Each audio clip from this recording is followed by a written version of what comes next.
ಶ್ರೀ ದುರ್ಗಾಂಬಿಕೆಯ ಬಲಗೊಂಡು ಭಕ್ತಿಯುಳ್ಳು ಅಂಬಿಕಾ ಸುತ ವಿಘ್ನರಾಜನ ಪಿರಿದು ಸಂಸ್ತುತಿಸಿ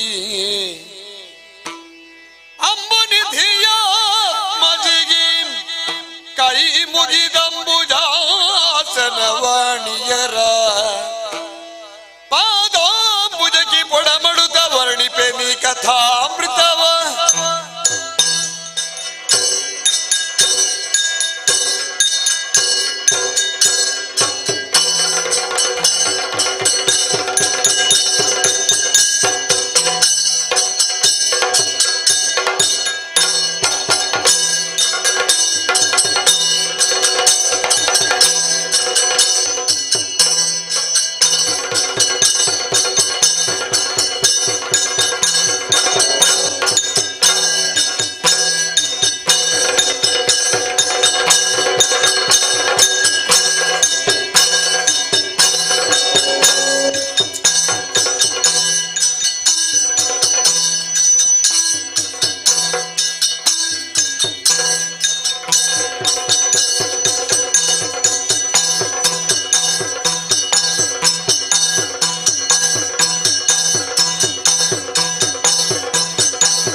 ದೇವತೆಗಳೇ, ಈ ವಿಶಾಲವಾದಂತ ವಿಶ್ವದಲ್ಲಿ ಪ್ರತಿಯೊಂದು ಜೀವಿಯೂ ಕೂಡ ತನ್ನ ಯೋಗಕ್ಷೇಮದತ್ತ ಸದಾ ಜಾಗೃತನಾಗಿರಲೇಬೇಕು.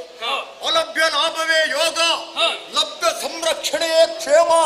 ಸಾಮಾನ್ಯರಿಗೆ ಸಂಪಾದಿಸಲಾಗದ್ದನ್ನು ಸಂಪಾದಿಸಿ ಸಂರಕ್ಷಿಸಿಕೊಳ್ಳುವುದೇ ಯೋಗಕ್ಷೇಮ.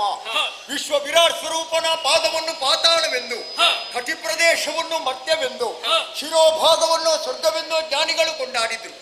ಮನುಷ್ಯನ ದೇಹದಲ್ಲಿ ಶಿರ ಅನ್ನುವುದು ಪ್ರಧಾನವಾದಂತಹ ಅಂಗ. ಹಾಗೆಯೇ ಮೂರು ಲೋಕದಲ್ಲಿಯೂ ಕೂಡ ಶ್ರೇಷ್ಠವಾದಂತಹ ಮಹೋನ್ನತವಾದಂತಹ ಕೀರ್ತಿ ಗೌರವವನ್ನು ಪಡೆದಿದೆ. ನಂಬಿ ನಾಲ್ಕಲೋಕ, ಉದ್ಯಮ, ಸಾಹಸ, ಧೈರ್ಯ, ಬುದ್ಧಿ, ಶಕ್ತಿ, ಪರಾಕ್ರಮ, ಈ 6 ಪುರುಷಾರ್ಥಗಳು ಯಾವನಲ್ಲಿ ಇರ್ತದೆಯೋ ಅವನಿಗೆ ಏಳೆಂದಾದಂತಹ ದೈವ ಸ್ವರೂಪ ಒದಗಿ ಬರ್ತದೆ ಅನ್ನುವುದಕ್ಕೆ ಜ್ವಲಂತ ಸಾಕ್ಷಿ ಮಘವನಾದಂತಹ ನನ್ನ ಜೀವನವೇ ಆಗಿ ಹೋಯಿತಲ್ಲ. ಕರ್ಮ ಭೂಮಿ ಎನಿಸಿಕೊಂಡಂತಹ ಭೂಲೋಕದಲ್ಲಿ ಅದಿತಿ ಕಶ್ಯಪರಿಗೆ ಮಗನಾಗಿ ಸಂಜನಿಸಿದಂತಹ ನಾನು ಮಹತ್ತರವಾದಂತಹ ಉದ್ದೇಶವನ್ನು ಈಡೇರಿಸಬೇಕು ಅನ್ನುವಂತಹ ಉದ್ದೇಶದಿಂದ ನೇರವಾಗಿ ತಂದೆ ತಾಯಿಗಳ ಪೂರ್ಣಾಶೀರ್ವಾದವನ್ನು ಹೊಂದಿ ಮೇಘವಂತ ಪರ್ವತವನ್ನು ಏರಿದೆ. ಶತಾದ್ವರಗಳನ್ನು ಪೂರೈಸಿದಂತಹ ಕಾಲಕ್ಕೆ 3 ಮೂರ್ತಿಗಳೇ ಒಲಿದು 4 ಲೋಕದ ಪದವಿಯನ್ನು ನನ್ನ ಪಾಲಿಗೆ ಬಿಟ್ಟುಕೊಟ್ಟಿದ್ದಾರೆ. ಆವಾಗ ಹೇಳಿದಂತಹ ಮಾತನ್ನು ಯಾವತ್ತು ಮರೆಯುವುದಕ್ಕೆ ಸಾಧ್ಯವೇ ಇಲ್ಲ. ಕೇವಲ ದೇವಲೋಕದಲ್ಲಿ ಇದ್ದುಕೊಂಡು ಭೋಗ ಭೂಮಿಯನ್ನು ಅನುಭವಿಸುತ್ತಾ ಕಾಲವನ್ನು ಕಳೆಯುವುದಲ್ಲ ಮಹೇಂದ್ರ. ಎಲ್ಲ ಲೋಕದಲ್ಲಿಯೂ ಸಮಸ್ತ ಜೀವಿಯೂ ಕೂಡ ಸುಖವಾದಂತಹ ಜೀವನವನ್ನು ಸಾಗಿಸುತ್ತಾ ಇರಬೇಕು. ಆ ನಿಟ್ಟಿನಲ್ಲಿ ನೀನು ಮುಂದುವರಿದೆ ಎಂದಾದ್ರೆ ಯಾವತ್ತು 3 ಮೂರ್ತಿಗಳಾದಂತಹ ನಮ್ಮ ಪ್ರಸನ್ನತೆಗೆ ಒಳಗಾಗ್ತಿ ಎನ್ನುವ ಹಾಗೆ ಆಶೀರ್ವದಿಸಿದ್ರು. ಅವರು ಹೇಳಿದಂತಹ ಮಾತನ್ನು ಯಾವತ್ತು ಮರೆತವರು ನಾವಲ್ಲ. ಕೇವಲ ನಾನೊಬ್ಬನೇ ಅಧಿಕಾರಿಯಾದರೆ ಸಾಕಾಗುವುದಿಲ್ಲ. ಅಗ್ನಿ, ವರುಣ, ವಾಯು, ಕುಬೇರ, ಈಶಾನನ ಒಂದೊಂದು ದಿಕ್ಕಿಗೆ ನೀವು ಕೂಡ ಅಧಿಕಾರಿಗಳು ಎನಿಸಿಕೊಂಡಿದ್ದೀರಿ. ಕರ್ತವ್ಯ ಪ್ರಜ್ಞೆ ಸದಾಕಾಲ ಜಾಗೃತವಾಗಿದೆ. ನಾವು ಯಾವತ್ತು ಸಭೆಯನ್ನು ಸೇರಿದಂತಹ ಕಾಲಕ್ಕೆ ನಮ್ಮ ಮನವನ್ನು ತಣಿಸುವುದಕ್ಕೆ ಬೇಕಾಗಿ ರಂಭಾದಿ ತರುಣಿಯರ ನರ್ತನ ಸದಾಕಾಲ ನಡೆಯುತ್ತಾ ಉಂಟು. ಅದಕ್ಕಿಂತಲೂ ಪ್ರಧಾನವಾಗಿ ನಮ್ಮ ಸಭೆಯನ್ನು ಕಂಡಾಗ ಮನಸ್ಸಿಗೆ ಅತೀವವಾದಂತಹ ಆನಂದವಾಗುತ್ತಾ ಇದೆ. ಕರ್ಮ ಭೂಮಿ ಎನಿಸಿಕೊಂಡಂತಹ ಭೂಲೋಕದಲ್ಲಿ ಅದೆಷ್ಟೋ ಮಂದಿಗಳು ಪುಣ್ಯ ಕಾರ್ಯವನ್ನು ಮಾಡುವುದರ ಮೂಲಕವಾಗಿ ಸತ್ಯಧರ್ಮ ಮಾರ್ಗಾವಲಂಬಿಗಳಾಗಿ ನಡೆಯುತ್ತಾರೆ. ಅಂತವರಿಗೆ ದೇವಲೋಕದ ಸಭೆಯಲ್ಲಿ ವಿಶೇಷವಾದಂತಹ ಗೌರವ ದೊರಕುತ್ತದೆ ಅನ್ನುವುದನ್ನು ತೋರಿಸಿಕೊಟ್ಟಿದ್ದೇವೆ. ಆದ್ದರಿಂದಲೇ ಮಹನೀಯರು, ವಿದ್ವಾಂಸರು ಸೇರಿದಂತಹ ಈ ಸಭೆಯಲ್ಲಿ ಅವರ ಮನಸ್ಸನ್ನು ರಂಜಿಸುವುದಕ್ಕೆ ಬೇಕಾಗಿ ಸುರಮ್ಯ ಸುರ ಭವನದ ಸುರ ಸುಂದರಿಯರಾದಂತಹ ರಂಬೆ, ಊರ್ವಶಿ, ಮೇನಕೆ, ತಿಲೋತ್ತಮೆ ಮನಸ್ಸಿನ ಏಕಾಗ್ರತೆಯನ್ನು ಕಾಪಾಡಬಲ್ಲಂತಹ ಭರತ ಮುನಿ ಪ್ರಣೀತವಾದಂತಹ ನಾಟ್ಯವನ್ನು ಪ್ರದರ್ಶಿಸುತ್ತಾ ಇದ್ದಾರೆ. ಎಲ್ಲಿ ನೋಡಿದರೂ ಆನಂದವೇ ಆನಂದ. ಆದರೆ ಇಷ್ಟರಲ್ಲಿಯೇ ನಾವು ತೃಪ್ತಿಯನ್ನು ಹೊಂದುವುದಲ್ಲ. ಒಂದು ವಿಚಾರವನ್ನು ನಿಮ್ಮಲ್ಲಿ ಹೇಳಬೇಕು ಅಂತ ಇದ್ದೇನೆ, ಕೇಳಿದಿರೇ? ಸುಮನಸರು ಕೇಳಿದಿರೇ? ಕೇಳಿ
ಜನಾಂಗದವರೆಲ್ಲ ನಮ್ಮನ್ನು ಸುಮನಸರು ಎನ್ನುವ ಹಾಗೆ ಕೊಂಡಾಡಿದ್ರು.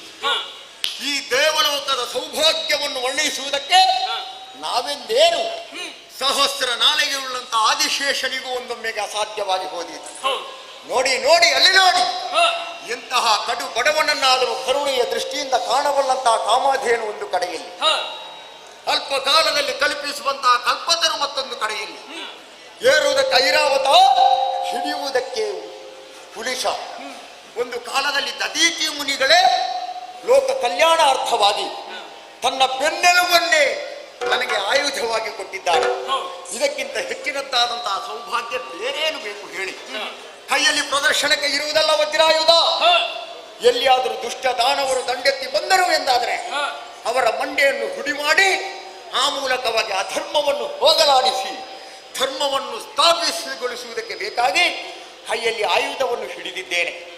48 ಯೋಜನೆ ವಿಸ್ತೀರ್ಣವುಳ್ಳಂತ ಈ ಸುಧರ್ಮ ಸಭೆಯ ಸಭಾಧ್ಯಕ್ಷನಾಗಿ ಬೆಳೆಯುವವನು. ಹ, ಹಾಗೆಂದು ನಾವು ಕೇವಲ ಸೌಭಾಗ್ಯವನ್ನು ಅನುಭವಿಸುತ್ತಾ ಇರುವುದಲ್ಲ, ಹ, ಬದಲಾಗಿ ಮುಂದೆ ಏನು ಅನ್ನುವುದನ್ನು ನಾವು ತಿಳಿಯಲೇಬೇಕು. ಹೌದು. ಭವಿತವ್ಯಂ ಭವತ್ತೇವ, ಭವಿಷ್ಯತ್ತಿನಲ್ಲಿ ಏನು ನಡೆಯುತ್ತದೆ ಅನ್ನೋದನ್ನು ತಿಳಿಯುವುದಕ್ಕೆ ಎಂತಹ ಪ್ರತಿಭಾವಂತನಿಗೂ ಅಸಾಧ್ಯವೇ ಸರಿ. ಹ, ಯಾವತ್ತು ಒಳ್ಳೆಯವರು ಇರುವಂತಹ ಜಾಗದಲ್ಲಿ ಕೆಟ್ಟವರು ಇದ್ದೇ ಇರ್ತಾರೆ. ಹ, ಹಾಗೆಂದು ಸದ್ಧರ್ಮ ಮಾರ್ಗಾವಲಂಬಿಗಳಾಗಿ ನಾವು ನಡೆಯುತ್ತಾ ಇದ್ದೇವೆ. ಹ, ಯಾವತ್ತು ಎಳ್ಳಿನ 7 ಭಾಗದಷ್ಟು ಕೊರತೆ ಬರುವುದಕ್ಕೆ ಸಾಧ್ಯವೇ ಇಲ್ಲ. ನಾವು ಲೋಕಕ್ಕೆ ಆದರ್ಶವಾಗಿರುವವರು, ನಮ್ಮ ಜೀವನವೇ ಮತ್ತೊಬ್ಬರಿಗೆ ಆದರ್ಶಪ್ರಾಯವಾಗಿ ಇರ್ತದೆ. ಹಾಗಾಗಿ ನಾವು ನಡೆಯುತ್ತಿರುವಂತಹ ಪಥ ಸರಿಯಾಗಿ ಉಂಟು ಅಂತಾದರೆ ಹ, ಪ್ರಶ್ನಿಸುವಂತಹ ಅಧಿಕಾರ ಯಾರಿಗೂ ಇಲ್ಲ. ಹೌದು. ಹಾಗಿದ್ರೆ ನನ್ನ ಸಾಮರ್ಥ್ಯ ಅಂತ ಯಾವತ್ತೂ ನಾನು ಹೇಳಿದವನಲ್ಲ. ಹ, ನಳಿನನಾಭನ ಕೃಪೆ, ಆ ಗೋಪಾಲ ಕೃಷ್ಣನ ಪೂರ್ಣಾನುಗ್ರಹಕ್ಕೆ ಸರ್ವ ದೇವತೆಗಳು ನಾವು ಒಳಗಾದವರು. ಹ, ಅವರನ್ನು ಯಾವತ್ತೂ ಮರೆಯುವ ಹಾಗಿಲ್ಲ. ಇಲ್ಲ. ಹಾಗೆಂದು ನಾವು ಸ್ವಲ್ಪ ಸಿದ್ಧರಾಗಿರ್ಬೇಕಾಗ್ತದೆ. ಯಾಕೆಂದ್ರೆ ಯಾಕೆ? ದೀಪವನ್ನು ಮುತ್ತುವಂತಹ ಪತಂಗದ ಹಾಗೆ ಹ, ಉರಿಯುತ್ತಿರುವಂತಹ ದೀಪವೊಂದನ್ನು ಪತಂಗಗಳು ಸುತ್ತುವರಿಯುತ್ತಾ ಇರ್ತದೆ. ಆದರೆ ಕೊನೆಗೆ ಸುತ್ತಾಡಿ ಸುತ್ತಾಡಿ ಬೆಂಕಿಗೆ ಬಿದ್ದು ಸತ್ತು ಹೋಗ್ತದೆ. ಹ, ಹಾಗೆಯೇ ಪ್ರಜ್ವಲಿಸುವಂತಹ ದೀಪಗಳು ಇದ್ದ ಹಾಗೆ ಈ ದೇವತೆಗಳು ನಮ್ಮಲ್ಲಿ ಎದುರಿಸುವವರನ್ನೂ ಯಾವತ್ತು ನಾವು ಬಿಟ್ಟು ಬಿಡುವವರಲ್ಲ. ಹೋರಾಟವನ್ನು ಮಾಡಲೇಬೇಕು. ಹ, ಕೆಲವು ಸಲ ಓಡಿ ಹೋದದ್ದು ಉಂಟು. ಆ ಕಾಲಕ್ಕೆ ರಣ ಹೇಳಿ ಇಂದ್ರ ಎನ್ನುವ ಹಾಗೆ ಕೆಲವರು ಹಿಂದಿನಿಂದ ಹೇಳಿದ್ದಾರೆ. ಹೌದು. ನಮಗೆ ಅಪಜಯ ಬಂದದ್ದುಂಟು, ಅಪಯಶಸ್ಸು ಬಂದದ್ದುಂಟು. ಹ, ಆದರೆ ಗೋಪಾಲಕೃಷ್ಣನ ಪೂರ್ಣಾನುಗ್ರಹಕ್ಕೆ ಒಳಗಾಗಿ ಹ, ಮತ್ತೊಮ್ಮೆ ದೇವಲೋಕದ ಅಧಿಕಾರವನ್ನು ನಾನು ಪಡೆದಿದ್ದೇನೆ. ದೇವತೆಗಳೇ, ಹಾಗಾಗಿ ನಿಮ್ಮಲ್ಲಿ ಕೇಳುತ್ತಾ ಇದ್ದೇನೆ, ಹ, ಅಂತಹ ದುಷ್ಟ ದಾನವರು ದಂಡೆತ್ತಿ ಬಂದರು ಎಂದಾದರೆ ಹ, ಅವರಲ್ಲಿ ಹೋರಾಟವನ್ನು ಮಾಡುವಂತಹ ಛಲ ಬಲ ನಿಮ್ಮಲ್ಲಿ ಕೂಡ ಬೇಕು ತಾನೇ.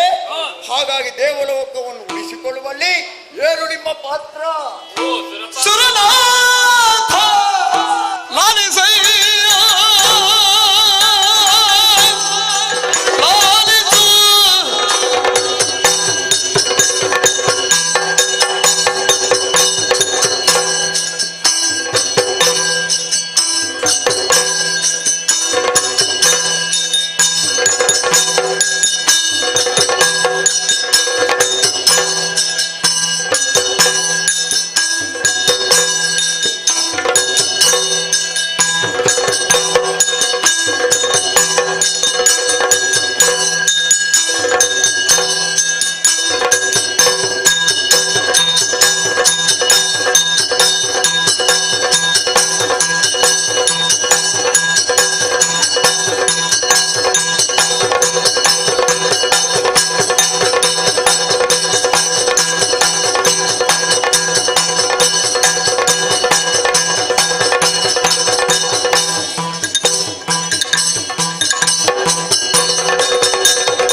ಸುರನಾಥ ಲಾಲಿಸಯ್ಯ, ನಾವೆಂಬುದ ಮರೆಯಬಹುದಲ್ಲ ಜೀಯ.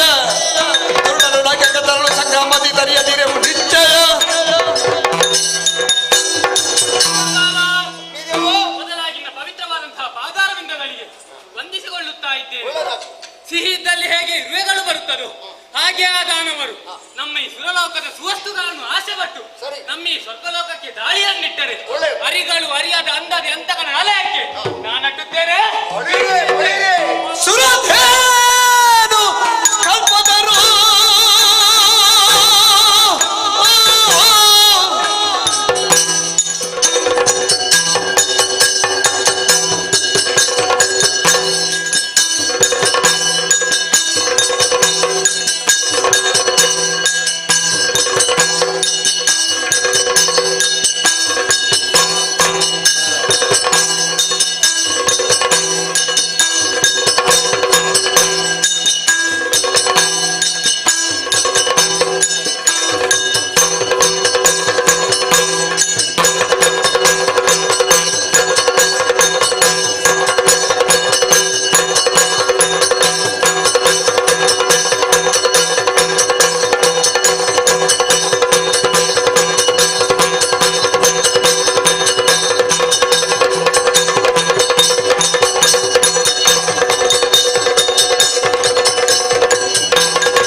ಮಾತಿಯನ್ನೇ ಮುಂದುವರಿಸಿದ್ದೀಯಾ? ಈ ಹಿಂದೆ ಅದೆಷ್ಟೋ ದಾನವರು ಬಂದವರಿದ್ದಾರೆ, ಬಂದು ಸಂದು ಹೋದವರು ಇದ್ದಾರೆ.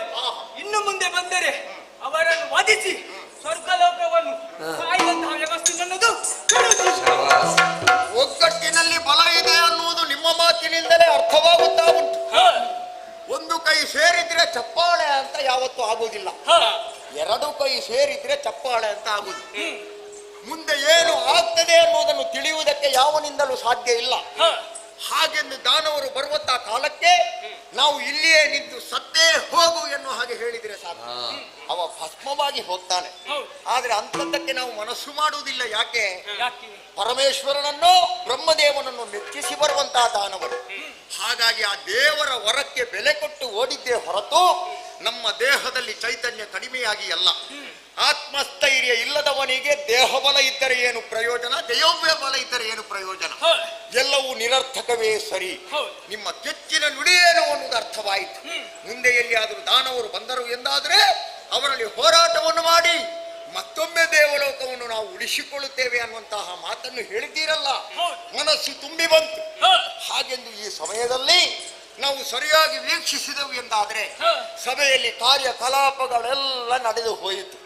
ಆದರೂ ಒಂದು ಪ್ರಧಾನವಾದಂತಹ ವಿಚಾರವನ್ನು ನಿಮ್ಮಲ್ಲಿ ಹೇಳಬೇಕು ಅಂತ ಇದ್ದೇನೆ. ವರ ಸರಸ್ವತಿ ಗಂಗಾ ಯಮುನಾ ಸಂಗಮದಿ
ಆಗುವುದಿಲ್ಲ. ದೇವತೆಗಳನ್ನೆಲ್ಲ ಒಗ್ಗೂಡಿಸಿಕೊಂಡು ಆ ಮೂಲಕವಾಗಿ ಚರ್ಚಿಸಿ ವಿಮರ್ಶಿಸಿ ಒಂದು ಅಂತಿಮ ತೀರ್ಮಾನವನ್ನು ಕೈಗೊಂಡು ಮುಂದಿನ ಕಾರ್ಯಕಲಾಪದ ಬಗ್ಗೆ ನಾವು ಯೋಚನೆ ಮಾಡಬಹುದು. ಒಂದು ವಿಚಾರ ನಿಮ್ಮಲ್ಲಿ ಹೇಳಬೇಕು ಅಂತ ಇದ್ದೇನೆ. ಹೊರ ಗಂಗಾ ಯಮುನಾ ಸರಸ್ವತಿ ಸಂಗಮ ಕ್ಷೇತ್ರದಲ್ಲಿ ಮರೀಚಿ ಬ್ರಹ್ಮರಿಂದಲೇ ಮಹತ್ತರವಾದಂತಹ ಸತ್ರವೊಂದು ನಡೆಯುವುದಕ್ಕಿದೆಯಂತೆ. ಯಾಗ ಅಂದ ಮೇಲೆ ಒಂದು ಒಳ್ಳೆಯ ಕಾರ್ಯಕ್ರಮ. ಅದಕ್ಕಿಂತಲೂ ಪ್ರಧಾನವಾಗಿ ಭೂಲೋಕದಲ್ಲಿ ಯಾವನೇ ಯಾಗವನ್ನು ಮಾಡಲಿ ಮೊದಲಾಗಿ ಹವಿಸ್ಸನ್ನು ಸ್ವೀಕರಿಸುವುದಕ್ಕೆ ಹೋಗುವವರು ನಾವು. ನಮಗೆ ಹೆಚ್ಚಿನದಾದಂತಹ ಮಾನ್ಯತೆ ಅಲ್ಲಿ ದೊರೆಯುತ್ತದೆ. ಆ ಮೂಲಕವಾಗಿ ಇಳೆಗೆ ಸರಿಯಾದಂತಹ ಮಳೆ ಬರ್ತಾ ಉಂಟು. ಜನರ ಜೀವನವೆಲ್ಲವೂ ಕೂಡ ವೃದ್ಧಿ ಹೊಂದುತ್ತಾ ಉಂಟು. ಈ ಸಮಯದಲ್ಲಿ ಅಂತಹ ಒಂದು ಕ್ಷೇತ್ರದಲ್ಲಿ ಮಹತ್ತರವಾದಂತಹ ಯಾಗವನ್ನು ನಡೆಯುತ್ತಾ ಇದೆ ಎಂದಾದರೆ ನಮಗೂ ಆಮಂತ್ರಣ ಬಂದಿದೆ. ಅದಕ್ಕಿಂತಲೂ ಕೈಲಾಸವಾಸಿಯಾದಂತಹ ಪರಮೇಶ್ವರ ಆ ಯಾಗದಲ್ಲಿ ಅಧ್ಯಕ್ಷ ಸ್ಥಾನವನ್ನು ವಹಿಸಿಕೊಳ್ಳುವುದಕ್ಕೆ ಇದ್ದಾರಂತೆ. ನಾವು ಮಾತಾಡುತ್ತಾ ಇಲ್ಲಿಯೇ ಹೊತ್ತು ಕಳೆದವು ಎಂದಾದ್ರೆ ಮತ್ತೆ ಅಲ್ಲಿ ಸಭೆ ಸಮಾರಂಭ ನಡೆಯುವುದು ಬೇಡ. ಹಾಗಾಗಿ ಅಂಥದ್ದಕ್ಕೂ ನಾವು ಅವಕಾಶವನ್ನು ಮಾಡಿಕೊಡಲೇಬೇಕು. ಈಗಿಂದೀಗಲೇ ನಾವೆಲ್ಲ ಒಂದಾಗಿ ಆ ಗಂಗಾ ಯಮುನಾ ಸರಸ್ವತಿ ಸಂಗಮ ಕ್ಷೇತ್ರಕ್ಕೆ ನಡೆಯೋಣ.